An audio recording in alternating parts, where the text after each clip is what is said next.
Dzina la Tate ndi la Mwana ndi la Mzimu Woyera. Ndikulandireni abale ndi alongo pano pa Tiyankhuleni Ambuye. Lero ndi loweruka la Mulungu wachitatu pa chaka, ndipo mawu athu oyamba akuchokera mu kalata yolembera Aheberi mutu wa 11 kuyambira ndime yoyamba kulekeza yachiwiri komanso ndime ya nambala 8 kulekeza 19. Amene akutiwerengera mawu oyamba ndi a Brenda Daction kuchokera ku St. Augustine Parish mu Diocese ya Mzuzu. Mthenga wabwino ndi monga momwe analembera Mariko woyera mutu wa 4 kuyambira ndime ya 35 kulekeza 41. Amene akutiwerengera mawu a mthenga wabwino komanso kutigawira mawu ndi Reverend Father Raymond Mwale, a Pastoral Director am Diocese ya Mzuzu. Mawu oyamba. Mawu ankalata yolembera Aheberi. Kukhulupirira ndiko kusakayika konse pa zinthu zimene tikuziyembekezera, ndiponso kutsimikiza kuti zinthu zimene sitikuziona zilipo ndithu, chifukwa cha chikhulupiriro chawo. Mulungu adawachitira umboni makolo athu akale aja ndi chikhulupiriro. Abrahamu adamvera pamene Mulungu adamuyitana kuti apite ku dziko lina limene adamulonjeza kuti lidzakhala lake, ngakhale sankadziwa kumene adali kupita, koma adapitabe. Ndi chikhulupiriro chomwecho adakhala ngati mlendo m'dziko lija limene Mulungu adalonjeza. Ankakhala mu hema pamodzi ndi Israeli ndi Yakobo, amene nawonso adali atalandira lonjezo lomwelo la Mulungu. Pakuti Abrahamu adali kudikira mzinda wina umene maziko ake ndi wokhazikika.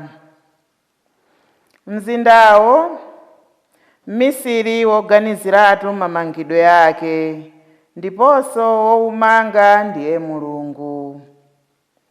Ndi chikhulupiriro cha Sara, yemwe adalandira mphamvu zakukhala ndi pakati, ngakhale zaka zakubala mwana zidali zitapita kale.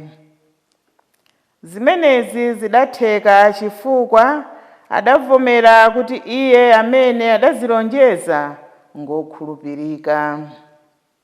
N'chifukwa chake mwa munthu mmodzi amene adali ngati wakufa kale, mudatuluka mibado yochuluka ngati nyenyezi ndi zosawerengeka ngati mchenga wa pagombe la nyanja. Onsewo adasunga chikhulupiriro chawo mpaka adafa sadalandire zimene Mulungu adalonjeza, koma adangozionera patali ndi kuzikondwerera. Adavomera kuti pasi pano adalidi alendo osakhazikika, pakuti anthu olankhula motere amaonekeratu kuti akufunafuna kwenikweni. Akadakhala kuti ankangoganizirako za dziko kumene adachokera, bwezi atapeza danga lobwerera kwawo kwakaleko. Koma ayi, tili kuona kuti adali kufuna dziko lina lokoma kopambana ndilo dziko lakumwamba.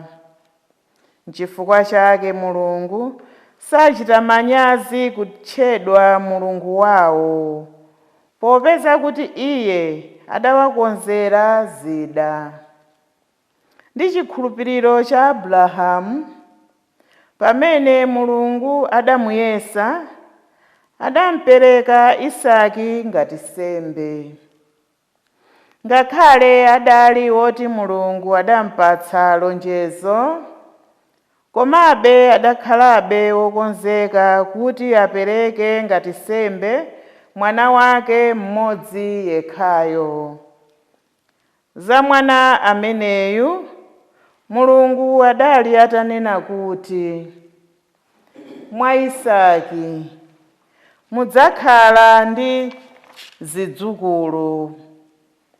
Abrahamu adakhulupirira kuti Mulungu nkuukitsa munthu kwa akufa. Tsono tingathe kunena mofanizira kuti adalandira Isaki ngati munthu wouka kwa akufa. Mawu a Ambuye. Tithokoze Mulungu. Ambuye akhale nanu. Akhalenso ndi mzimu wanu. Mawu a Uthenga Wabwino monga adalembera Marko oyera. Ulemu kwa inu Ambuye. Marko mutu wa 4 kuyambira ndime ya 35 kulekeza 41. Tsiku lomwelo Yesu adauza ophunzira ake kuti, tiyeni tiwoloke tinke kutsidya linalo. Tsono iwo adatsiya khamu la anthu lija nalowa mchombo mmene mudali Yesu napita naye. Padalinso zombo zina zotsagana naye. Padauka namondwe wamkulu pa nyanja. Mafunde adali kugavira chombocho mpaka chidayamba kudzaza ndi madzi. Koma nthawiyo nkuti Yesu ali pambuyo mchombomo. Adali mtulo atatsamira mtsamiro. Ophunzira adamuzunza nati, Aphunzitsi, bwanji mukuchita ngati simukusamala? Tili kutayikatu. Yesu adadzuka ndipo adaletsa mphepoyo nalamula nyanja kuti, tonthola, khala bata. Mphepo ija idalekadi ndipo kudagwa bata lalikulu. Apo Yesu adawauza kuti, n'chifukwa chiyani mukuchita mantha? Kani mulibe chikhulupiriro inu? Koma iwo adachita mantha kwambiri namafunsana kuti, kodi iyeyu ndi munthu wotani? Bwanji mphepo ndi nyanja zikumumvera. Uthenga wa Ambuye. Ulemu kwa inu Ambuye Yesu Khristu. Abale anga wokondeka, mawu athu oyamba tikumva za chikhulupiriro chimene bambo athu Abrahamu anali nacho mwa Ambuye. Abrahamu ndi tate wathu mu chikhulupiriro, our father in faith. Abrahamu akusanduka bambo wathu mu chikhulupiriro chifukwa iye ndithu adamvera Mulungu.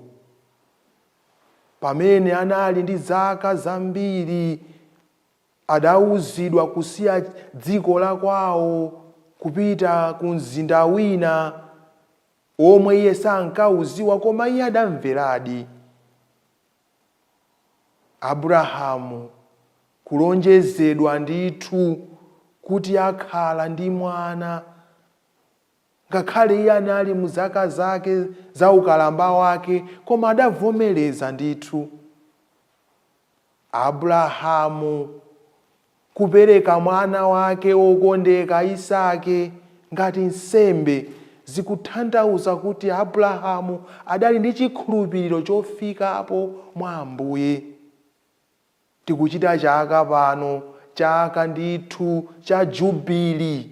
Tili mu chaka cha Jubili. Chaka cha Jubiliru ndikuti Jubili imabwera pakadusa zaka 25. Ndikumbukira bwino lomwe tili achichepere nthawi imeneyo tikuthandizira paguwa ngati ana oseva misa apayomo. mu chaka cha 2000 tinkakondwerera jubili, kuli jubili, chaka cha jubili. Ambuye dzulo, Ambuye lero, Ambuye mawa. Yesu Kristu dzulo, Yesu Kristu lero, Yesu Kristu mawa. Jubili ya 2000 mu chaka cha 2025 ndiye kuti pakadusa zaka 25 tizikondwerera jubili. Chaka chino Papa Francis akuti tikondwerere jubili, the pilgrims of hope, taking after as it were mmene tamvera mu mawu oyamba Abrahamu wachikhulupiriro, woyenda ndi chikhulupiriro, woyika zonse mwa Ambuye, wosataya mtima. Mthenga tikuona ophunzira ali kukayika, ali kutaya mtima. Ambuye tili kutayika, fumu tili pafupi kufa, tikubira. So tikubira is like tikutayika, tikubira, tikupita. Kodi simukulolako, kodi simukusamala. Ambuye tikupita. Ndiye tikupita yokhayo osangomuyang'ana choncho. Tili kutayika osangomuyang'ana choncho kuti tili kutayika. Tili kutayika ndi pemphero. Tili kutayika. Ambuye, come save us.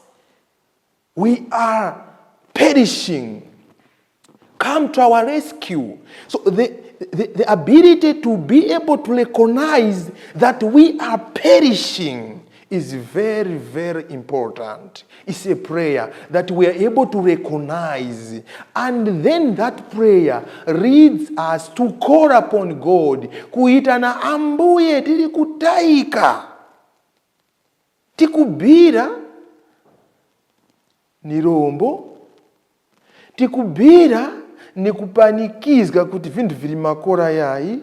Tikubira ni kugomezga wovwiri wachiuta. Zaninge mutitaske. Bwerani muzatipulumuse.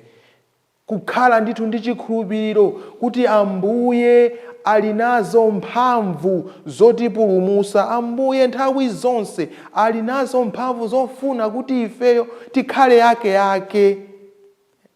Banja lathu amaliyendesa Ambuye, ndithu alinazo mphamvu zotithandiza kuti banja lathu liziyenda bwino. Koma kodi timakhala nawo maso ona kuti Ambuye tili kutayika ngati banjali?